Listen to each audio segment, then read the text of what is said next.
Welcome back to Revenge Silent. I'm Thea Myers, 28 years old, and I just got called a freeloader who can't survive on her own by my own mother, right in front of 50 guests at her anniversary party.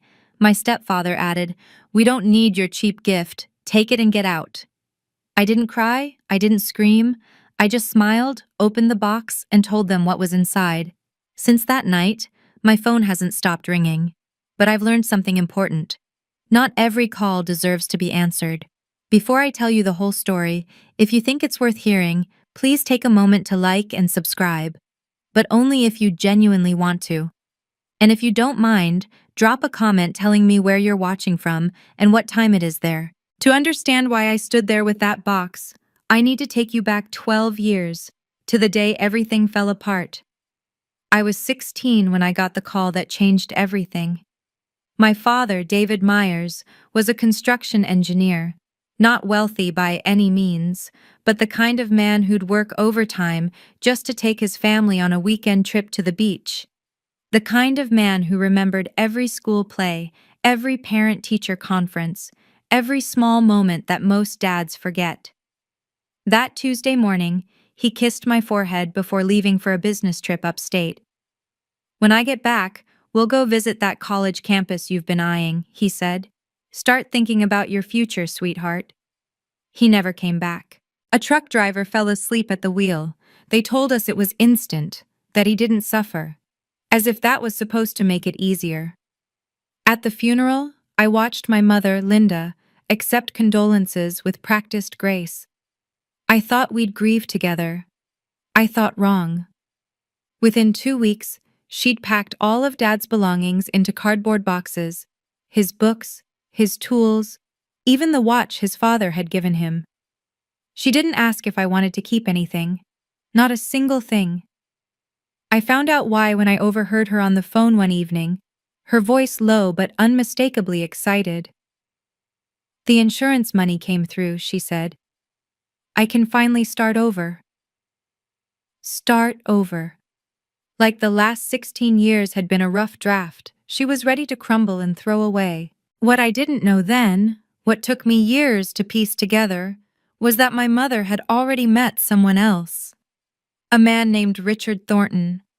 And from what I later learned, their relationship had begun at least 6 months before my father's accident. My father wasn't even cold in the ground, and my mother was already planning her escape. 18 months after Dad's funeral, I found myself standing in an unfamiliar house in suburban New Jersey, carrying a single suitcase into the smallest room, a converted storage closet with one tiny window. My mother had married Richard Thornton in a courthouse ceremony I wasn't invited to attend. "It was just a formality," she explained afterward. "Nothing worth making a fuss over." The house was Richard's, a 4-bedroom colonial with a manicured lawn and a 2-car garage. His son Derek, 20 at the time, got the master guest room with an ensuite bathroom. I got the closet. Derek drove a brand new BMW, a graduation gift from his father. He was headed to a prestigious university in California, all expenses paid. Meanwhile, I had to transfer to a new high school in my junior year, leaving behind every friend I'd ever made. When college applications came around, I worked up the courage to ask my mother about tuition. "Mom, the school I got into offered me a partial scholarship, but I still need about $8,000 a year. Could you?" She didn't let me finish. "Thea, your father's insurance money is for rebuilding this family. Derek needs the support for his studies abroad. Besides, you're nearly 18. You should be learning to stand on your own feet." Richard, who'd been pretending to read his newspaper nearby, looked up with a thin smile. "This house doesn't support freeloaders," he said. "Want a degree? Earn a scholarship. That's how the real world works." I stared at them, my mother nodding along to her new husband's words, and realized the truth with devastating clarity. In their eyes, I was no longer family. I was an inconvenience left over from a life my mother wanted to forget. But what they didn't know would change everything. The night before my high school graduation, I lay in that cramped little room and did the math. No savings, no family support, a partial scholarship that still left an $8,000 gap each year, and a deadline. Richard had made it clear I was expected to be out of the house the day I turned 18. That was in 3 weeks. I'd tried everything. Part-time jobs at the mall, tutoring younger students, begging my mother for just one conversation, one real conversation, about my future. Each time, I got the same response. Either silence or a variation of the speech I'd already memorized. We have responsibilities to this family, Thea. Derek's education is expensive. You need to learn independence. Independence. As if they were doing me a favor by abandoning me. That night, staring at the water-stained ceiling, I felt the weight of everything pressing down. If I gave up now, I would become exactly what they already believed I was. A failure. A burden. Someone who couldn't make it on her own. But how do you prove them wrong when you have nothing? My phone buzzed on the nightstand. I glanced at the screen. An unknown number with a Boston area code. For a moment, I almost ignored it. Probably spam, or a wrong number, but something made me pick up. Thea? A woman's voice, warm and cautious at the same time. This is Patricia, your Aunt Patty, David's sister. My heart stopped. Aunt Patricia. I hadn't heard from her since the funeral. Mom had cut off all contact with Dad's side of the family almost immediately after remarrying. I know your mother doesn't want us talking, Patricia continued, but there's something important I need to tell you. Something your father left for you. That weekend, I told my mother I was staying at a classmate's house for a study session. Instead, I took a 6-hour bus ride to Boston. Aunt Patricia met me at the station. She looked so much like Dad, the same kind eyes, the same gentle way of tilting her head when she listened. The resemblance hit me so hard I almost cried right there on the platform. Thank you for coming, she said, pulling me into a hug. I know this wasn't easy.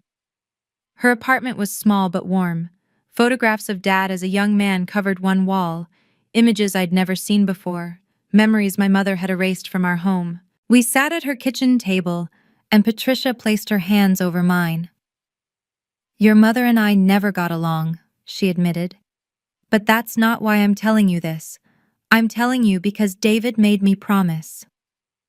She explained how, after marrying Linda, my father had quietly begun to worry. Not about love. He loved my mother despite everything.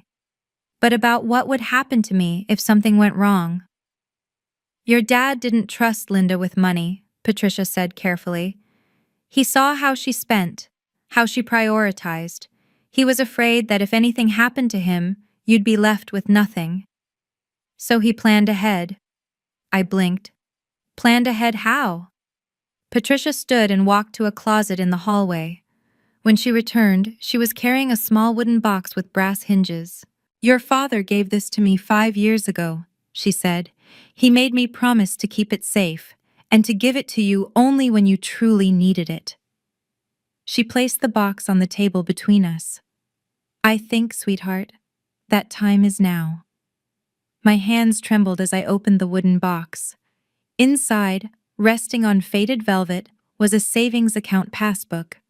The name printed on the front was mine, Thea Marie Myers. Your father opened this when you were 3 years old, Patricia explained. Every month, no matter how tight things got, he put something in. $20, $50, sometimes more if he got overtime. I opened the passbook to the last entry, $47,000. The room blurred. I couldn't breathe. He never told your mother, Patricia continued. He was afraid she'd find a reason to spend it, so he kept it in your name, separate from their joint accounts, and gave me the paperwork for safekeeping. Beneath the passbook was an envelope, yellowed with age. I recognized my father's handwriting immediately, the same script that had signed my birthday cards, my report cards, every permission slip for every school trip. I opened it with shaking fingers. My darling Thea, the letter began. If you're reading this, it means I'm no longer there to protect you. But I need you to know, I never stopped trying. I read on through tears. I know your mother has her flaws. I know she doesn't always put you first. That's not your fault, sweetheart. It was never your fault. This money is yours. Use it to build the life you deserve. Don't let anyone tell you that you're not good enough. I've known since the day you were born that you would do extraordinary things. The letter ended with 3 words. I believe in you. For the first time since the funeral, I let myself cry. Really cry. Patricia kept the original letter. When you need proof, she said, I'll be here. I didn't understand what she meant then, but I would. I came back to New Jersey with a secret burning in my chest. My mother was waiting when I walked through the door, arms crossed, expression cold. Where were you really? I told you, study group. Don't lie to me, Thea. Mrs. Patterson called looking for her daughter, said there was no study session this weekend. I set down my bag, looked her in the eye. I went to see Aunt Patricia. The color drained from her face. For a moment, something flickered there. Fear, maybe, or guilt. Then it hardened into anger. I told you we don't speak to that side of the family anymore. You told me. You didn't ask me. This is my house, my rules. Actually, I said quietly, it's Richard's house. The silence stretched between us, like a wire about to snap. Richard appeared in the doorway, drawn by our voices. What's going on here? She went to Boston, my mother said, to see David's sister. Richard's lip curled. The one who couldn't keep her opinions to herself at the wedding she wasn't invited to? He stepped closer. Listen here. You're living under my roof. You follow my rules. And my rule is, we don't associate with people who disrespect this family. They are my family, I said. My father's family. Your father's dead. The words hit like a slap. My mother said nothing, did nothing. Richard smiled. After graduation, you're out. No negotiations. No second chances. Start figuring out where you're going to go. I held his gaze. Didn't flinch. Don't worry, I said. I already have. I walked past them both to my tiny room and closed the door. 3 weeks. That's all I had to endure. And then I'd be free. Graduation day arrived with perfect June sunshine and an empty seat where my family should have been. I walked across the stage alone, accepted my diploma alone, smiled for the photographer who asked if anyone wanted to take pictures with me, then shook my head and kept walking. My mother and Richard had other priorities. Derek needed a new car for his first year in California, something sporty, something that would make the right impression. They'd spent the morning at the dealership. I spent the morning packing. 2 suitcases, that's all I owned. Everything I'd accumulated in 18 years fit into 2 rolling bags with room to spare. Before I left, I took one last look around the storage room that had been my bedroom. The water-stained ceiling. The tiny window that never let in enough light. The bare walls I'd never been allowed to decorate. I placed a note on the kitchen counter. Thank you for teaching me exactly who I can depend on. Then I called a cab, rode to the bus station, and bought a one-way ticket to New York City. Aunt Patricia had already arranged a small studio apartment near the campus where I'd be starting in the fall. Rent was affordable, the neighborhood was safe, and for the first time in 2 years, I had a door I could lock without asking permission. I sat on the bare mattress that first night, watching the city lights flicker through the window, feeling something I hadn't felt in so long I almost didn't recognize it. Freedom. Terrifying, exhilarating freedom. I didn't know then that I wouldn't speak to my mother for nearly a decade. I didn't know that the next time I saw her, I'd be holding a gift worth more than anything she'd ever given me. All I knew was that I had survived. And now, I would build. 10 years is a long time to stay silent. Freshman year. I waitressed at a coffee shop near campus, working 30 hours a week between classes. Some nights I survived on free day-old pastries and black coffee. I slept 5 hours if I was lucky. I never missed a single assignment. Sophomore year. I landed an internship at a small interior design firm downtown. The pay was nothing, barely enough for subway fare. But I learned more in 6 months than most people learn in 6 years. My boss noticed my eye for detail. She started giving me real projects. Junior year. Word spread. Clients began requesting me specifically. I started freelancing on the side, turning tiny apartments into spaces people actually wanted to live in. My portfolio grew, so did my savings. Senior year. I graduated summa cum laude. 3 firms offered me positions. I took the one that promised the most room to grow. At 25, I was promoted to lead designer at a prestigious Manhattan firm. My projects were featured in industry magazines. Clients with 7-figure budgets asked for me by name. At 27, I opened my own studio, Thea Myers Interiors. A small team, a growing reputation, and a client list that included some of the most influential addresses in the city. Through all of it, I kept my success private. No social media, no public interviews, no chance for certain people to find out what I'd become. Aunt Patricia was the only one who knew everything. She'd become my family in every way that mattered. And then there was Marcus. I met him at an architecture networking event when I was 26. He was kind, patient. He never pushed me to confront my past before I was ready. My mother never called, not once in 10 years. I was about to find out why. The invitation arrived on a Thursday in late September. I almost threw it away, thinking it was junk mail, one of those glossy charity gala requests that found their way to anyone with a Manhattan zip code. But the return address made me stop. Thornton Residence, Cedar Grove, New Jersey. Inside was a thick cream-colored card embossed with silver lettering. You are cordially invited to celebrate the 15th wedding anniversary of Linda and Richard Thornton. 15 years. My mother had been married to that man for 15 years, and this was the first time she'd reached out. I called Aunt Patricia that evening. I got something strange in the mail today. When I told her, she went quiet for a long moment. I've heard things, Patricia said carefully. Through old friends from the neighborhood, Richard's business hasn't been doing well. Something about a failed expansion. They've had to make cuts. So they're struggling? Enough that people have noticed. Your mother's been less generous with her charity appearances lately. The country club membership is apparently in question. I stared at the invitation on my kitchen counter. You think that's why they want me there? I think your mother has never done anything without a reason. She was right. Linda Myers, Linda Thornton now, operated on calculation.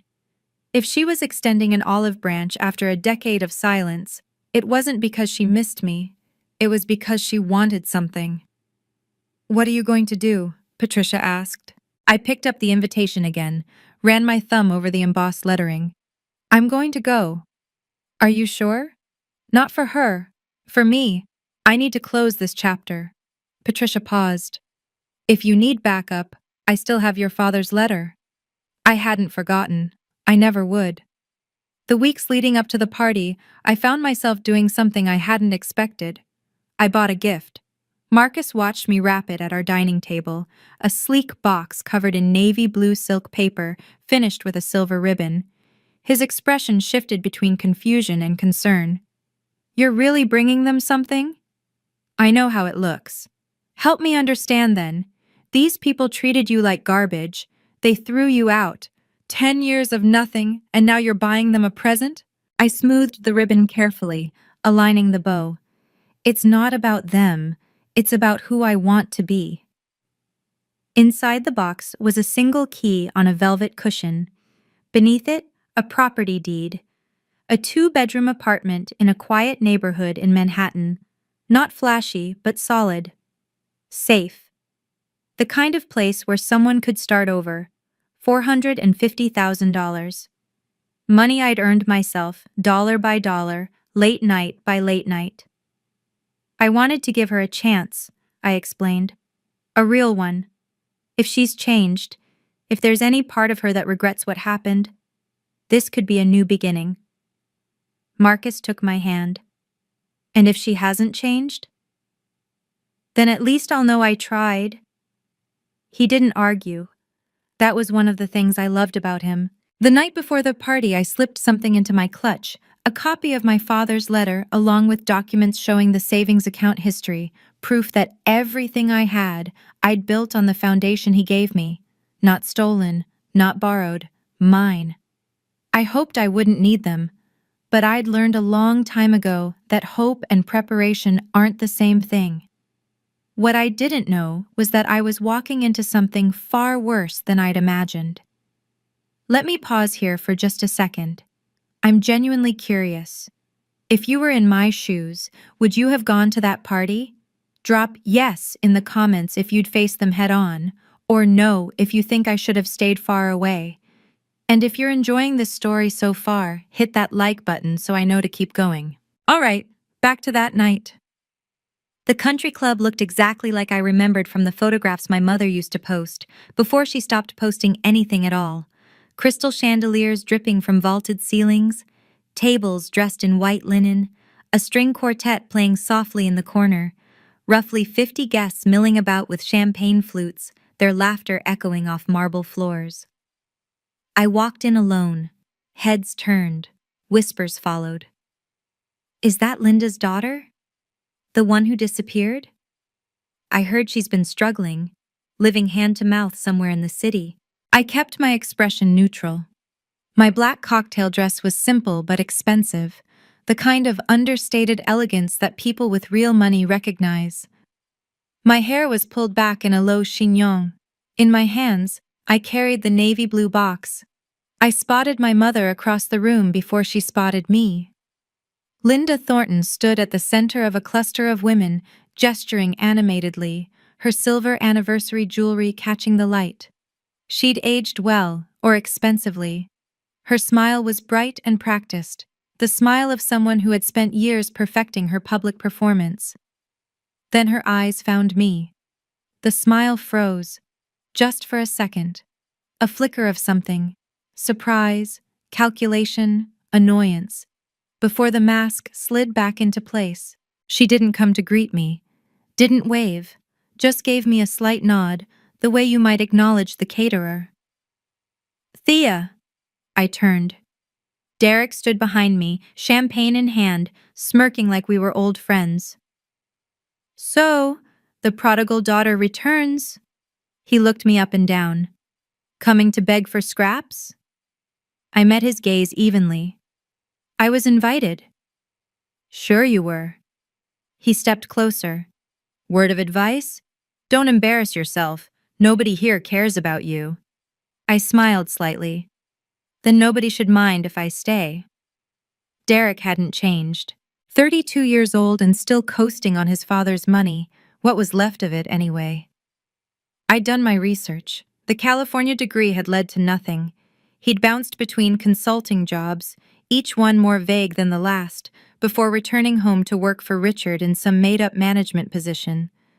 Let me guess, he said, swirling his champagne. You're here for a handout. I'm here because I received an invitation. Right, he laughed. My stepmother felt sorry for you, said you'd probably show up in something from Goodwill, but we should be gracious anyway. I felt the familiar burn of anger, but I'd had 10 years to learn how to keep it contained. Is that what she told everyone? Among other things. Derek leaned in conspiratorially. That you couldn't hold down a job, that you blamed everyone else for your problems, that you're basically homeless. So that was the narrative. My mother had spent a decade painting me as a cautionary tale, the ungrateful daughter who couldn't survive on her own. Interesting, I said calmly. What's interesting? That she talks about me at all, since she hasn't called me in 10 years. Derek's smirk faltered slightly. Whatever, just don't cause a scene. He nodded toward the gift in my hands. And don't expect anyone to be impressed by whatever that is. We all know you can't afford anything decent. I thought about telling him, thought about watching his face change when he realized exactly who I'd become. But not yet, not like this. Excuse me, I said. I should go congratulate the happy couple. I walked past him toward the main table, where my mother sat like a queen surveying her court. The box felt heavier with every step. The table fell silent as I approached. Richard sat at my mother's right nursing a whiskey. His face had grown harder over the years, deeper lines, a permanent furrow between his brows. The look he gave me was the same one he'd worn the day he told me to get out. I stopped in front of them and placed the box on the table. "Happy anniversary, Mom." My mother glanced at the gift like it might bite her. Then she turned to the women beside her, a cluster of country club regulars in pearls and designer dresses, and laughed. "Oh, look, my daughter decided to show up after all." The women exchanged glances, polite smiles that didn't reach their eyes. "That's a lovely box," one of them offered. My mother didn't touch it. "I'm sure it's very thoughtful." She emphasized the word like it was a joke. Thea was never very good with gifts, or money, or planning ahead, really. Richard snorted. "Remember the Christmas she gave us those homemade picture frames?" Laughter rippled through the table. "What's in it?" another woman asked. My mother shrugged elaborately, pushing the box aside. "Probably something from a clearance rack. That's about all she can manage these days." Her voice was louder now, performing. "This is my daughter, everyone, the one I told you about." She gestured at me like I was an exhibit. "Hasn't called in years, couldn't manage to finish college properly, and now she shows up here with—" She waved dismissively at the box. "Mom, don't mom me." Her eyes hardened. "I know why you're here. You heard we were doing well and you came looking for a handout. Same as always." The room had gone quiet, dozens of eyes watching. "You're a freeloader, Thea. You always have been." Richard stood up, his chair scraping loudly against the floor. He grabbed the box and shoved it toward me, hard enough that I had to catch it against my chest. "We don't need your cheap gift." His voice carried across the room. "Take it and get out." And my mother nodded approvingly. "He's right, you're embarrassing yourself." The silence was absolute. Even the string quartet had stopped playing. 50 pairs of eyes burned into me, some pitying, some curious, some simply entertained by the spectacle. I could feel my heartbeat in my temples, the weight of every judgment, every assumption, every lie my mother had told about me pressing down. An older woman near the back shook her head slightly. A waiter froze mid-step, champagne bottle in hand. Someone whispered something that sounded like "poor thing." For a moment, I saw my 16-year-old self standing in that hallway, being told there was no money for her education. Saw my 18-year-old self carrying 2 suitcases out the door. Saw every version of me who had been told she wasn't enough, would never be enough. Then I felt something else rise up. Something that had been building for 12 years. Calm.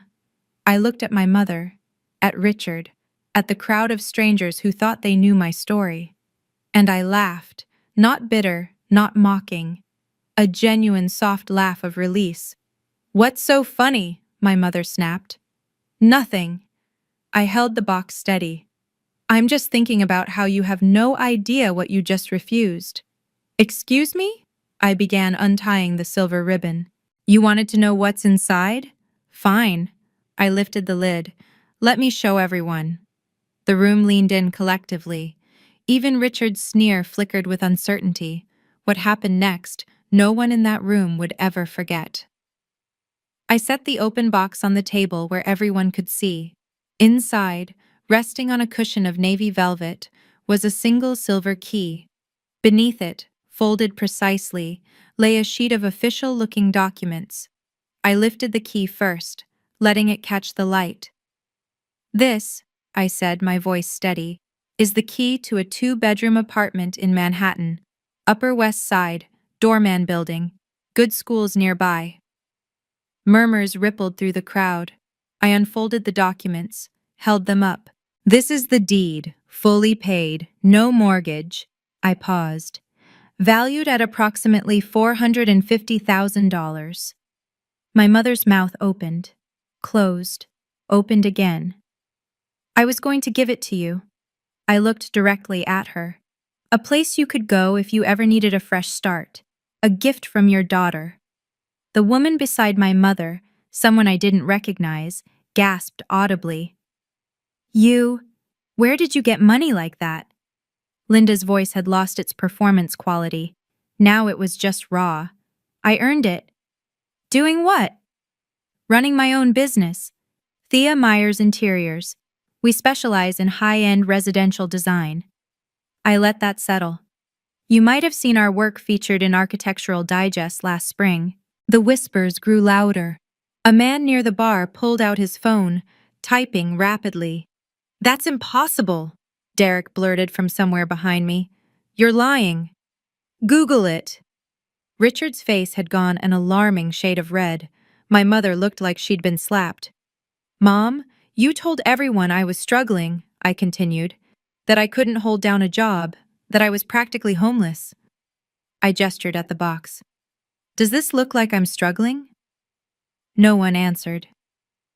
The first crack had appeared in my mother's carefully constructed story, and I wasn't finished yet. The silence stretched until an older woman stepped forward, silver-haired, elegant, with sharp eyes that missed nothing. I recognized her from the funeral photos I'd kept. Eleanor Brooks, one of my father's oldest friends. "Linda," her voice was cool and precise. "You told me your daughter was unemployed, living off the generosity of strangers, that she refused to take your calls." My mother opened her mouth, but nothing came out. "Mrs. Brooks," I nodded to her respectfully. "It's good to see you again." "Thea, dear." Eleanor's expression softened slightly. "I'm glad to see you're doing well, despite what I was led to believe." A murmur ran through the guests. More phones emerged. I could see people searching, reading, showing screens to each other. "She's really a designer," someone whispered. "There's a whole website." I turned back to my mother. "You never called me, Mom. Not once in 10 years.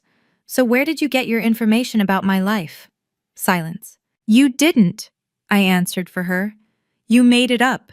You told people whatever story made you look like the victim." I was protecting our family's reputation. "By lying about your daughter?" Eleanor crossed her arms. "Linda, is this true? You've been fabricating stories about your own child?" Richard grabbed my mother's arm. "Don't answer that." "Why not?" I kept my voice even. "What else does she have to hide?" The room was watching now like spectators at a trial.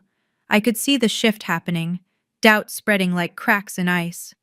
"While we're being honest," I continued, "let's talk about what really happened after my father died. About the insurance money. About where it actually went." My mother went pale. "Thea, don't." "Don't what? Tell the truth?" I reached into my clutch. I pulled out a folded piece of paper, yellowed at the edges, creased from years of careful handling. "This is a letter," I said, "written by my father, David Myers, before he died." Eleanor's hand went to her heart. "Your father wrote you a letter?" "He did." I unfolded it slowly. "And I think everyone here should hear part of it." My mother lunged forward. "Give me that!" Richard held her back, his own face ashen. I began to read. "My darling Thea, if you're reading this, it means I'm no longer there to protect you." My voice stayed steady despite the tremor in my chest. "I know your mother has her flaws. I know she doesn't always put you first. That's not your fault, sweetheart. It was never your fault." A woman near the front wiped her eyes. "I've put aside money for you, separate from anything your mother can access. Use it to build the life you deserve. Don't let anyone tell you you're not good enough." I lowered the letter. My father knew. I looked at my mother. He knew that if something happened to him, you wouldn't take care of me. So he made other arrangements. "David wrote that?" Eleanor's voice was barely above a whisper. "Linda, you told me he left nothing for Thea, that the insurance barely covered the funeral." My mother said nothing. "The insurance payout was over $200,000, I said quietly. "I never saw a penny of it. It went to this house, Derek's education, a new car, a country club membership." The crowd's murmuring had become a low roar. Richard pulled my mother close, whispering urgently. She looked like a woman watching her carefully built world crumble. For the first time in 12 years, she had no script. "I need to pause here for just a moment.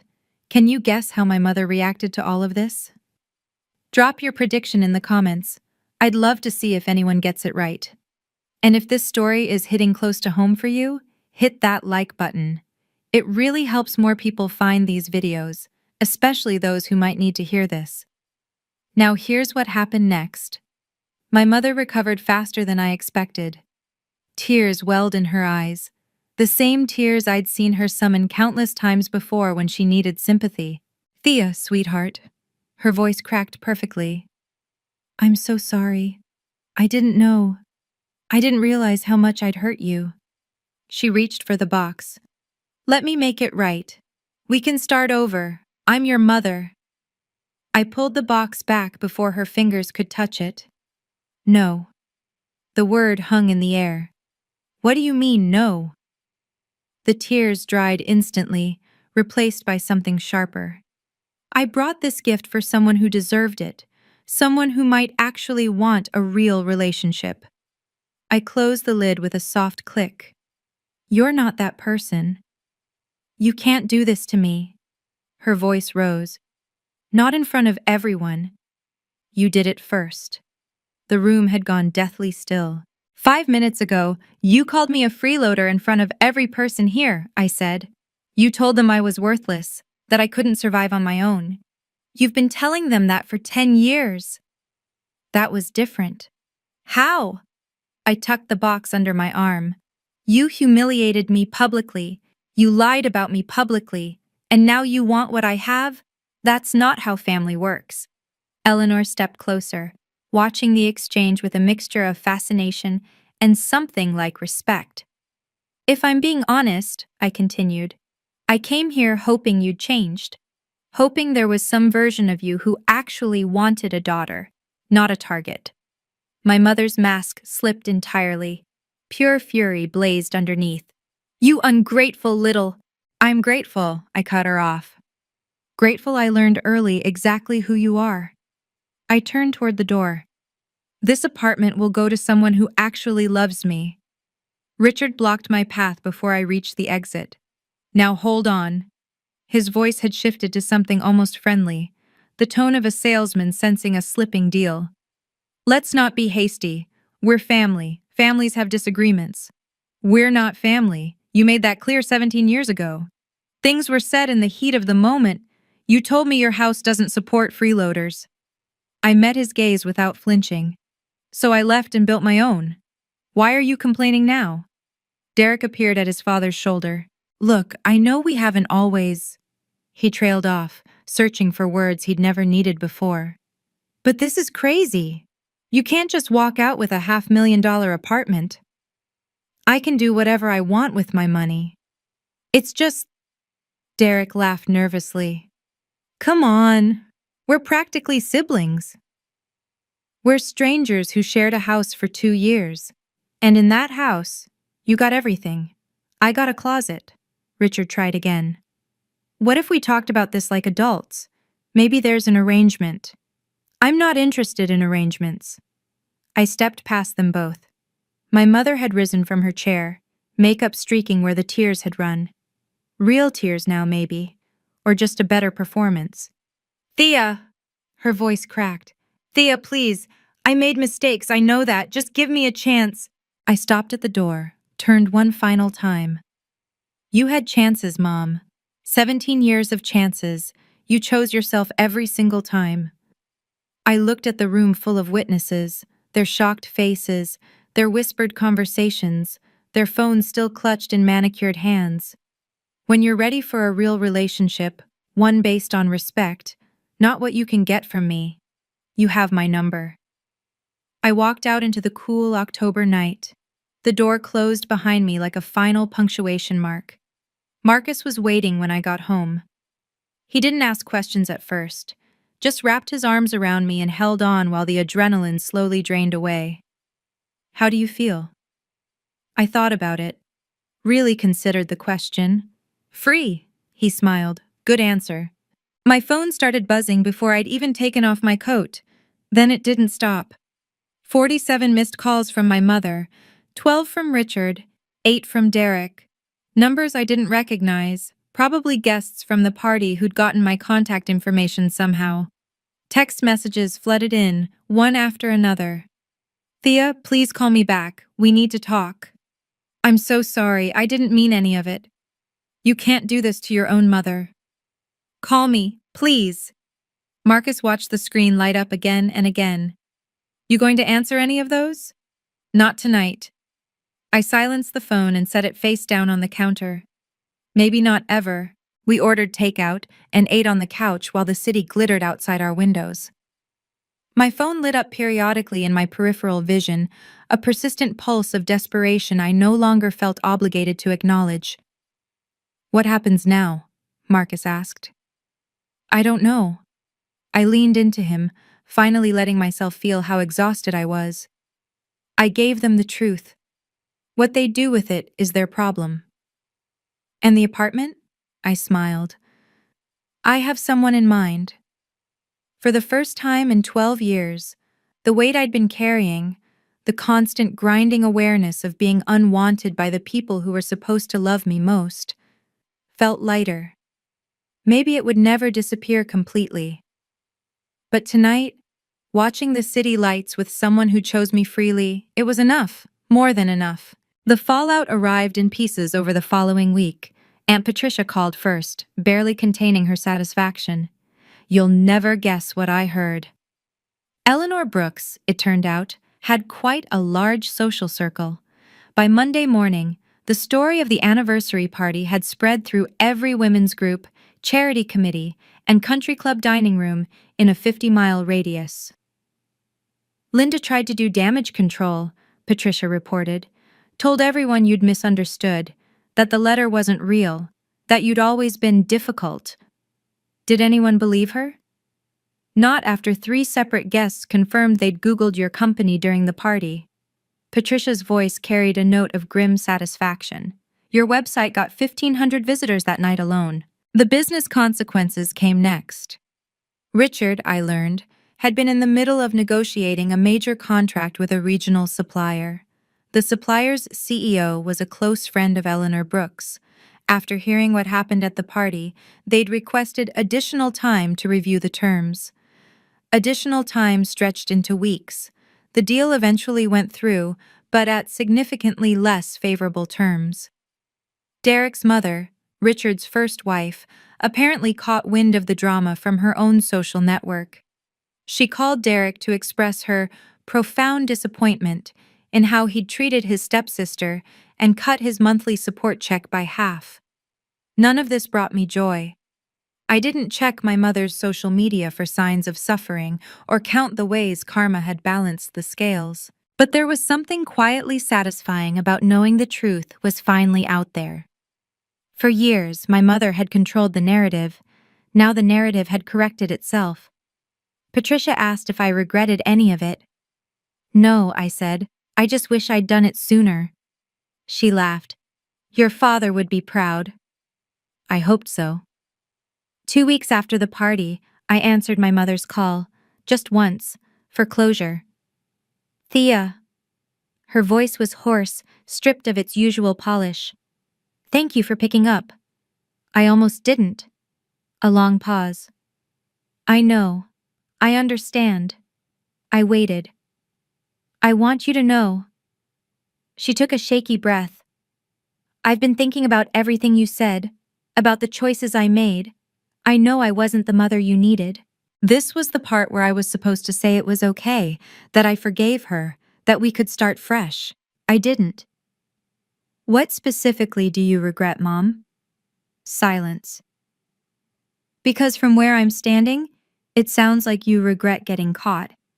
Not what you actually did. That's not... She stopped. Started again. When your father died, I was terrified. I grew up with nothing. My mother was abandoned with 3 kids and no money. I swore that would never be me. So you abandoned me instead? I didn't see it that way. I know, that's the problem. I heard her crying, real crying this time, the ugly, graceless kind. I just wanted to be safe, she whispered. I was so scared of ending up with nothing. I understand fear. I kept my voice gentle but firm. But being scared doesn't give you the right to hurt the people who depend on you. What can I do? How do I fix this? I don't know if you can. I took a breath. But if you want any kind of relationship with me going forward, it has to be real. Equal, no manipulation, no stories about me to your friends. Okay? And no calling to ask for money or favors. A longer pause. I understand. I hope so, Mom. I really do. I hung up. It wasn't forgiveness, but it was a boundary. 6 months later, I gave away the apartment, not to my mother, to Aunt Patricia. She stood in the empty living room, tears streaming down her face, the key clutched in her hand like a lifeline. Thea, I can't possibly. You can. I hugged her tight. You're the one who saved me. You kept Dad's promise when no one else would. This is yours.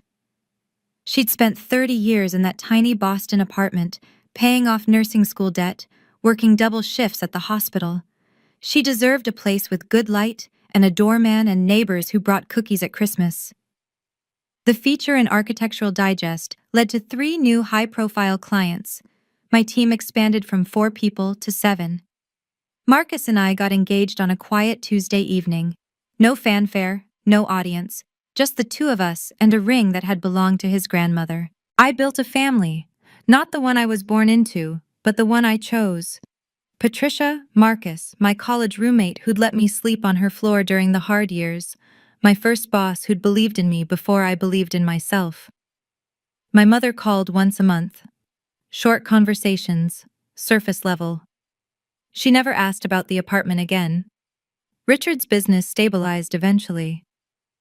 Derek got a real job, according to the grapevine, something in sales. Whether any of them had actually changed or just learned to hide their true selves better, I couldn't say. It didn't matter anymore. I'd spent so many years waiting for my mother to love me the way I needed, to choose me, to prove that I was worth something. What I finally understood was that I'd been asking the wrong question all along. The real question wasn't whether I was worth loving, it was whether she was capable of it.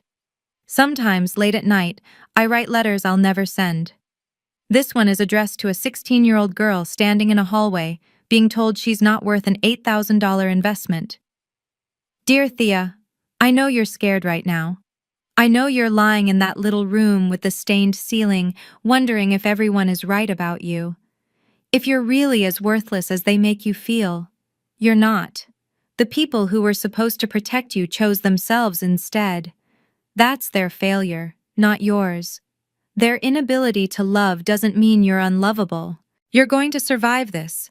More than survive, you're going to build something beautiful from the wreckage. It won't be easy. There will be nights you cry yourself to sleep, and mornings you're not sure you can keep going. Keep going anyway. One day you'll stand in a room full of people who believe the worst about you, and you'll tell them the truth without flinching.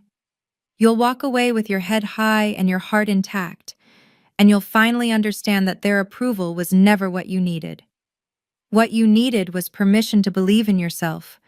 Dad already gave you that. The rest is up to you. I close the journal and look out the window at the city spread beneath me.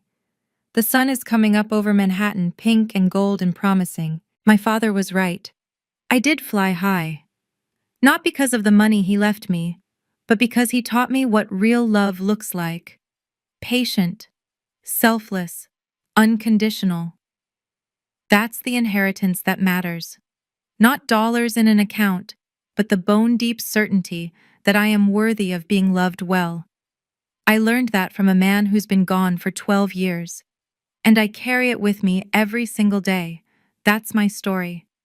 If you're in a relationship where you feel diminished, dismissed, or made to believe you're not enough, I want you to know something. You have the right to set boundaries. You have the right to walk away.